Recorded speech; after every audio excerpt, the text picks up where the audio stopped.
వారిని ఒక్కసారి వారి ఘన చరిత్రను మనం సంస్మరించుకుందాము. భద్రాచలం అంటే మనకి వెంటనే గుర్తుకొచ్చేటువంటి పేరు రామదాసు గారు.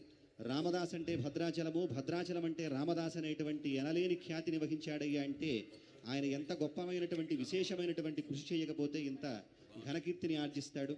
తాను పనిచేసేది ముసల్మాన్ యొక్క ప్రభుత్వంలో అయినా సరే తాను చేసే పని రాజుకు కూడా కీర్తిని తెచ్చిపెట్టేదే, రామభక్తులందరూ కూడా మెచ్చేదే అనేటువంటి ఘన గొప్పనైనటువంటి లక్ష్యంతో ఆయన ఆలయాన్ని నిర్మించాడు, కీర్తనలు రచించాడు, వాటిని దశదిశలా వ్యాప్తి చేశాడు.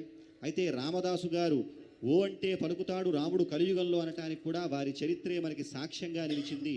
వారి చరిత్ర మనం ఒకసారి పరిశీలించినట్లయితే మనకి తెలుస్తోంది.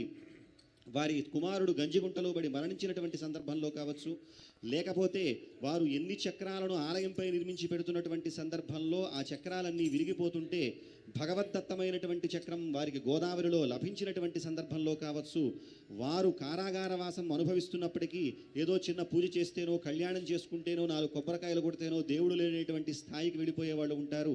కానీ అంత ఆలయం కట్టి అన్ని సంవత్సరాల పాటు భరించలేని కఠిన శిక్షలను అనుభవిస్తున్నప్పటికీ కూడా ఏనాటికైనా సరే నన్ను వస్తాడు రాముడు రక్షిస్తాడనేటువంటి నమ్మకాన్ని ఉంచుకున్నాడు. కాబట్టి రామదాసు గారి నమ్మకం బొమ్ము కాలేదు. సాక్షాత్తు తానే కదిలాడు రామోజీ లక్ష్మోజీ అనేటువంటి సిపాయి రూపంలో అర్ధరాత్రి సమయంలో తానీషా దగ్గరకు వెళ్ళి రామదాసు గారు ఆలయం నిర్మించడానికి 6 లక్షల వెండి నాణ్యాలను ఖర్చు చేస్తే 6 లక్షల బంగారు మాడల్ని ఆయనకు అనుగ్రహించాడు. ఆ తర్వాత రామదాసు గారిని విడిపించారు. తన తప్పు తాను తెలుసుకున్నటువంటి తానీషా భద్రాచలంపై సర్వాధికారాలను ప్రకటించారు రామదాసు గారికి. వారు యథావిధిగా భద్రాచలంలో రామచంద్రమూర్తి